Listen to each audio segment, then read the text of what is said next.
Okay, so let's look at this first experiment.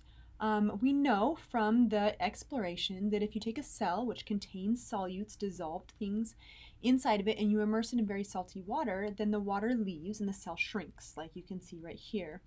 And likewise, if you put the cell into pure water, where there's less solutes on the outside, then water's going to go into the cell to try to dilute the solute concentration, and the cell will swell. If it's in an isotonic solution, it'll stay the same. All right, so we've taken our cells and we've immersed them excuse me, in pure water. So we're wondering, they should swell, right?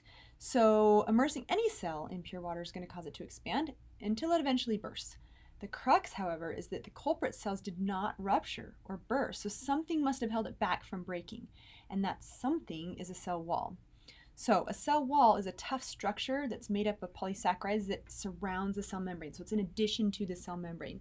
Cell walls, we find these in plants, we find these in fungi, we find these in bacteria, and we find them in archaea, although the composition varies by group. So most plant cell walls are made of cellulose, you've probably heard of that. Fungal cell walls are made of chitin, which is the same stuff that makes up an exoskeleton in an insect, while peptidoglycan is what forms the cell of a bacteria. So the cell walls are slightly different, but they perform the same function, and that is they prevent the cells from bursting. So animal cells, like Fluffy, they don't have a cell wall. So if you put their cells into pure water, they would expand till they burst. But this mystery isn't solved yet, because all we've done is eliminated something that didn't have a cell wall.